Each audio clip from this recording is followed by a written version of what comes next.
Hello friends, my self हर्षित यदुवंशी। आज हम पढ़ने वाले हैं मेडिवल हिस्ट्री का पार्ट सेकेंड। इसमें हमसे पहले वाले पार्ट में हमने किसके बारे में पढ़ा था।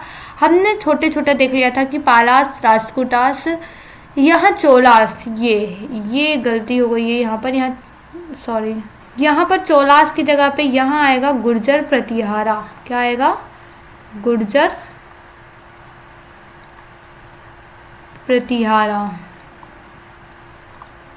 तो हमने क्या देख लिया? हमने पढ़ लिया है पालास के बारे में, राष्ट्रकूटास के बारे में, गुर्जर प्रतिहारास के बारे में। एक छोटा सा हमने स्केच देख लिया है कि उन्होंने कहाँ पर कैसे रूल किया था।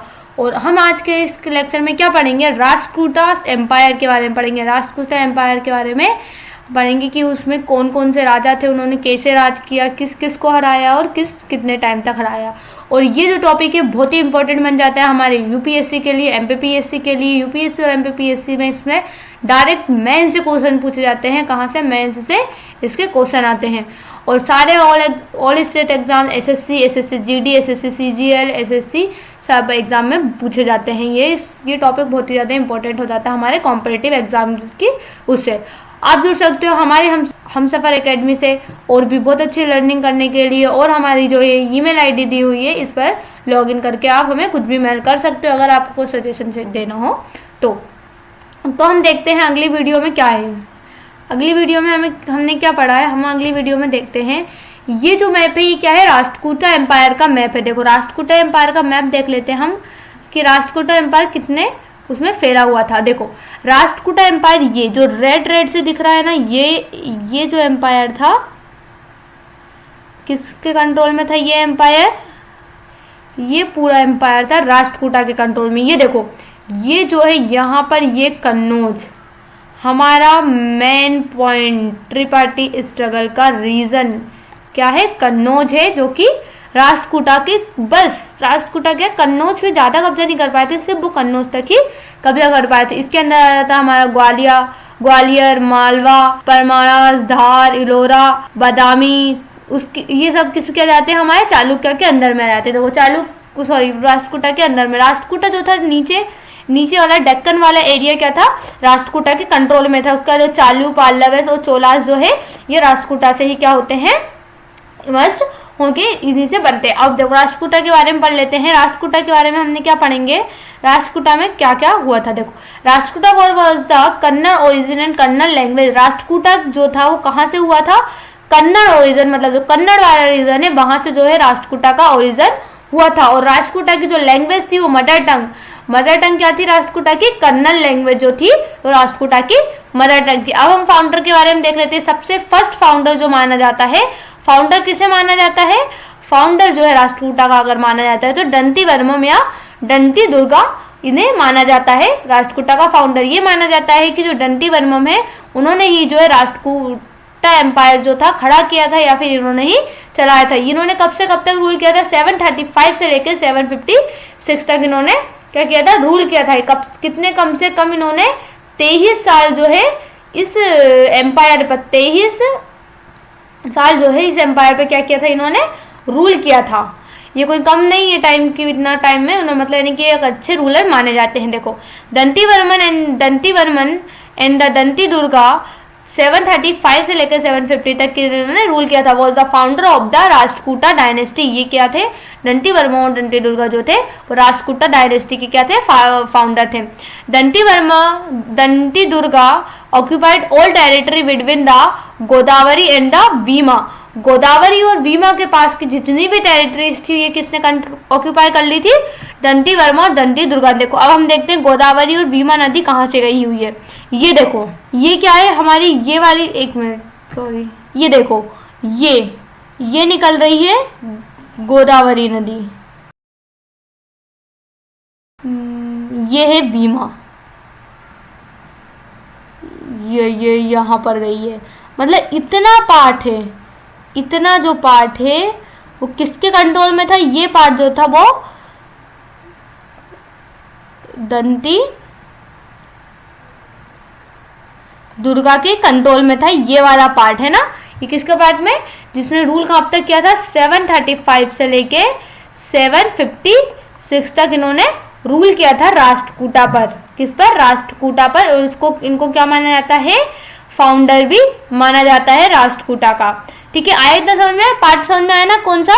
ये जो गोदावरी नदी है, गोदावरी से लेके ये भीमा नदी यहाँ तक इतना एरिया जो किसने ऑक्यूपाई किया था, मतलब किसने जीता था? दंती दुर्गा ने ये जीता था। ठीक है, अब हम आगे देखते हैं, आगे का पॉइंट समय क्या बताते हैं।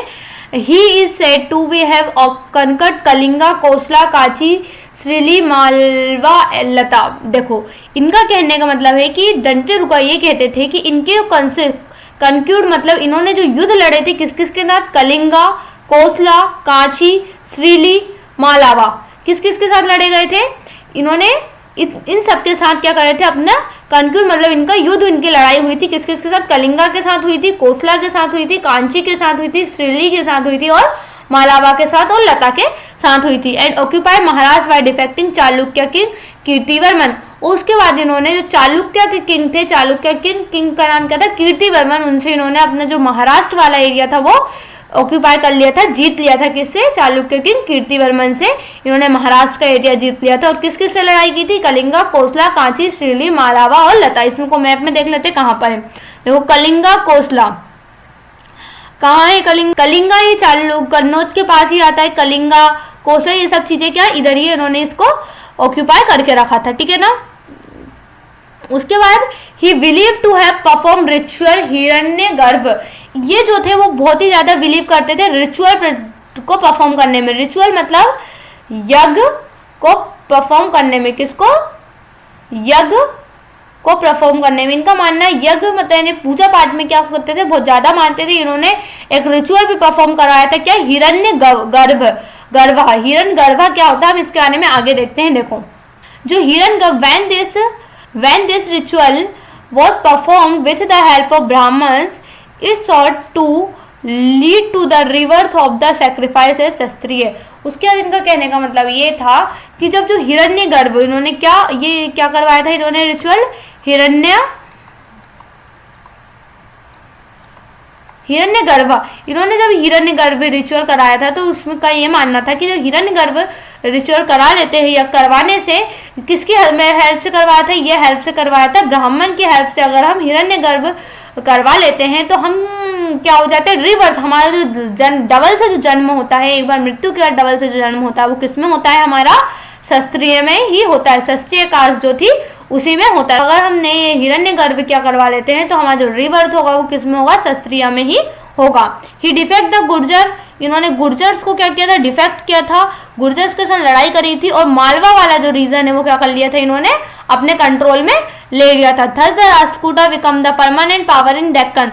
उसके बाद जो राष्ट्रकूटा की पावर है वो कहाँ पर? डेक्कन में हमेशा के लिए इस्टेब्लिश हो जाती है। मतलब डेक्कन एरिया, डेक्कन वाला, अभी भी हम क्या देखते हैं कि जो डेक्कन वाला एरिया किसके अंदर में आता है? ये देखो, ये मैं मेरे ड्राइंग पे ध्यान मत देना, मेरी ड्राइंग बहुत ही ज्यादा गंदी है, हद से ज्यादा। ये देखो, मान लो ये कुछ इंडिया का मैप है तो ये वाला जो एरिया था ये किसके कंट्रोल में था? ये जो डेक्कन वाला कंट्रोल में, राष्ट्रकूटा के कंट्रोल में था। तो ये वाला पार्ट जो है परमानेंटली किसके कंट्रोल में आ गया था? राष्ट्रकूटा के कंट्रोल में आ गया था। ठीक है ना। अब हम किसके बारे में देखते हैं? अब हम देखेंगे सेकंड रूलर। इनके रूलर्स कौन कौन से थे इसके बारे में हमको देखना है। कृष्णा वन जो थे, उसके बाद जो दूसरे क्या थे? रूलर थे। किसके सक्सीड किए गए थे? दंती दुर्गा जो थे इनके सक्सीड मतलब दंती दुर्गा के बाद जो रूलर बने थे वो किसके कौन बने थे? कृष्णा वन बने थे। इन्होंने कितने टाइम तक रूल किया था?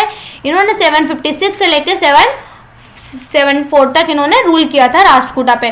Krishna one was succeeded by the Danti Durga. जो कृष्णा वन है इसको किसके द्वारा सक्सीड किया गया था? दंती दुर्गा के बाद किया गया था। ठीक है ना। He conquered that territory that will still under the Chalukya. उसके बाद इन्होंने चालुक्य वाला रीजन था उस पर अपना कंट्रोल किसका? राष्ट्रकूटा का कंट्रोल उन्होंने कर लिया था। किसने? कृष्णा वन ने। ही आल्सो ऑक्यूपाइड कोंगन जो है, कोंगन एक एरिया है, उसको भी इन्होंने राष्ट्रकूटा के अंडर में कर लिया था। Krishna one also defeated the Vishnuvardhanam of Vengi and the Ganga king of Mysore. उसके बाद जो कृष्णा वन थी उन्होंने किसके साथ डिफेक्ट अपना वॉर करा था? वेंगी के जो राजा थे विष्णुवर्धना को भी क्या करा था इन्होंने, उसको डिफेक्ट कर दिया था, मतलब हरा दिया था। और जो गंगा के किनारे, गंगा किंग महेश्वर की जो किंग है उनको भी क्या कर दिया था, हरा दिया था। He was a great patron of art and architecture. इसके बाद जो कृष्णा वन का रूलर टाइम था, इस टाइम में जो थे आर्ट और आर्किटेक्चर भी क्या थे, बहुत ही ज्यादा अच्छे थे। आर्ट और आर्किटेक्चर बहुत ही ज्यादा गुड थे, बहुत ही ज्यादा अच्छे थे।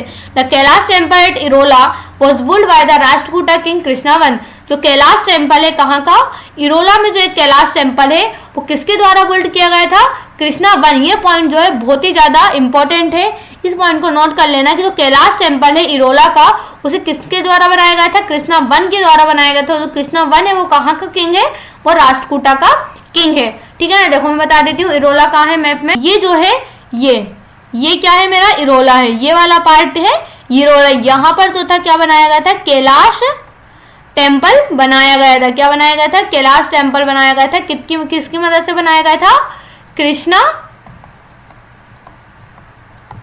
वन। किसने बनवाया था, कृष्णा वन ने बनवाया था। ठीक है ना, अब हम आगे देखते हैं। सेकेंड रूलर जो है उसके बाद कौन आते हैं, अमोघ वर्षा वन। अमोघ वर्षा वन का जो टाइम पीरियड था वो कितना था, 814 से लेके 8778। अब आप सोच रहे होंगे कि लास्ट रूलर का टाइम रूट कितना था, 74 से लेके एकदम से हम आ गए 814 में। तो बीच में क्या कोई रूलर नहीं था, थे बीच में रूलर थे, पर वो बहुत ही ज्यादा उन्होंने कम टाइम तक किया था, इसलिए कोई इतना इंपॉर्टेंट रूलर नहीं था जिससे एग्जाम में पूछा जाए। और हम जो चीजें एग्जाम के पर्सपेक्टिव से है सिर्फ उसी को पढ़ेंगे। तो अमोघ वर्षा वन 854 से 887 तक इन्होंने रूल किया था। ये लॉन्ग पीरियड में कम से कम इन्होंने 64 ईयर तक रूल किया था। मतलब यानी कि सोच रहे हो कितना ज्यादा इन्होंने, दंती दुर्गा ने 23 तक किया था, उनसे भी ज्यादा इन्होंने किया था। कितने, 64 साल तक इन्होंने रूल किया था, सबसे ज्यादा लंबे टाइम तक किया था। He had lost control over Malwa and the Gangavadi, yet his reign was popular for culture development. पर जो अमोघ वर्षा वन में जब उन्होंने, जो कृष्णा वन है, अमोघ वर्षा वन है, उनके हाथ से क्या है, मालवा का वाला जो रीजन है वो छूट जाता है, वो उनके कंट्रोल में अब नहीं रहता है। पर जो अमोघ वर्षा वन के टाइम पर सबसे ज्यादा पॉपुलर चीज क्या थी, कल्चरल डेवलपमेंट। उस टाइम पे जो कल्चरल डेवलपमेंट थे वो बहुत ही ज्यादा रिच थे, बहुत ज्यादा हो रहे थे। उसके बाद देखो, उसके बाद ये आया था उनमें। अब मुझे एक क्वेश्चन का आंसर दो कि आर्ट एंड आर्किटेक्चर, क्या आर्ट एंड आर्किटेक्चर किस रूलर के टाइम पर बहुत ही ज्यादा इंपॉर्टेंट थे और अच्छे थे, ये मुझे कमेंट में जरूर बताना। Was a follower of Jainism. ये जो अमोघ वर्षा वन है, जो किसके भक्त थे या किस पर श्रद्धा रखता था, जैनिज्म को मानते थे। किसको मानते थे, Jainism. He was also patron of the latter and himself wrote the famous Kannada book. उसके बाद ये क्या थे, ये लेटर्स, मतलब यानी कि लेटर्स लिखने में और बुक्स लिखने में, मतलब यानी कि यहाँ की पोएट और पोएट्री भी क्या थी, बहुत अच्छी थी। पोएट्री भी बहुत अच्छी थी इस टाइम में। ठीक है ना, इन्होंने, अमोघ वर्षा वन ने एक फेमस कन्नड़ बुक लिखी है जिसका नाम क्या था, कुइरा जामागा। क्या नाम है इसका, कुइरा जामागा, एक फेमस कन्नड़ बुक है। ये भी बहुत इंपॉर्टेंट बन जाता है, ये भी आपको याद रखना है।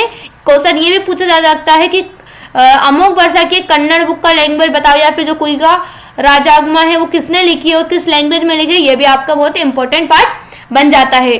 ठीक है ना, अब हम आगे देखते हैं यहाँ का एडमिनिस्ट्रेशन। राष्ट्रकूटा का एडमिनिस्ट्रेशन क्या था, हमें ये देखना है, मतलब जो राज्य चलता था उनको वो किस पर्सपेक्टिव से, किस पॉलिसी पे चलता था, ये देखना था। Rashtrakuta empire was divided into several province called राष्ट्र।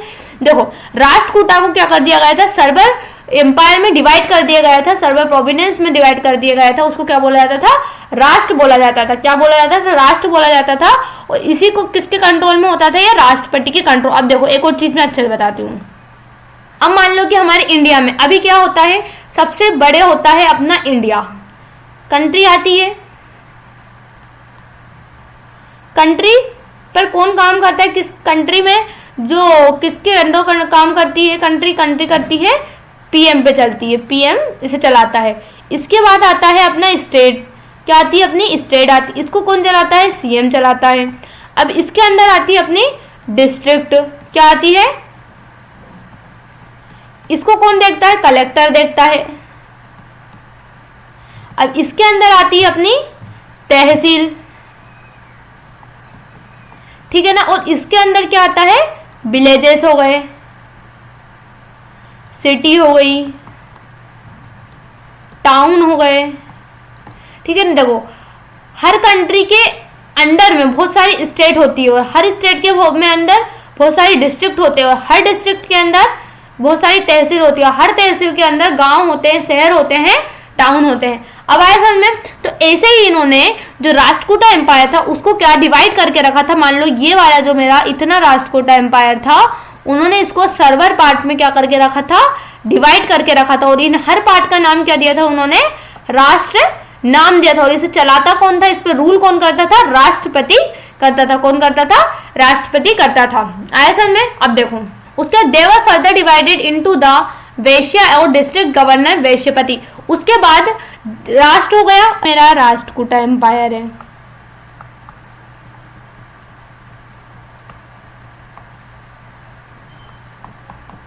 इन्होंने इसको डिवाइड किस में कर दिया है, राष्ट्र में कर दिया है। अब इस राष्ट्र को उन्होंने किस में डिवाइड किया है, वैश्य में कर दिया है ना। आए समझ में? इसको कौन चलाता था, राष्ट्र को चलाता था राष्ट्रपति। और जो वैश्य मतलब यानी कि डिस्ट्रिक्ट गवर्नर बोला जाता है, इसे कौन चलाता था, वैश्यपति। कौन चलाता था, वैश्यपति चलाता था। आया समझ में? And this officer were directly appoint by the central government. Centre की गवर्नमेंट होती थी, मतलब पूरे उस राज्य की जो राजा होता था वो ही क्या करता था, ये सारे ऑफिसर है उसको डायरेक्टली क्या कर लेता था, अपॉइंट कर लेता था। The village administration carried on by village headman. और जो विलेज था, अब इसके अंदर क्या जाते हैं, विलेजेस आ जाते हैं। क्या जाते हैं, विलेजेस आ जाते हैं। अब इस विलेज को कौन चलाता था, जो विलेज का हेडमैन होता था वो चलाता था। ठीक है ना। ये भी बोल सकते हैं जो सरपंच होता था, क्या होता था, सरपंच होता था, वो इसे चलाता था। आया समझ में आपको? तो हम ये वीडियो यहीं खत्म करते हैं। आई होप आपको वीडियो समझ में अच्छी लगी होगी और समझ में भी आया होगा। अगर आपको मेरे वीडियो से बिल्कुल कुछ भी हेल्प मिलती है तो आप उसे लाइक, शेयर और कमेंट जरूर कीजिए और सब्सक्राइब करना बिल्कुल मत भूलिए। ये लाल घंटी का जैसे घंटी का बटन होता है ना, इसे भी दबा दिया करिए ताकि जो मेरी वीडियो है सबसे पहले आप तक पहुंचे और आप देखने में बिल्कुल भी लेट नहीं हो। Thank you guys.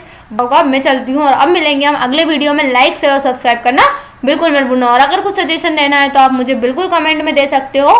Thank you.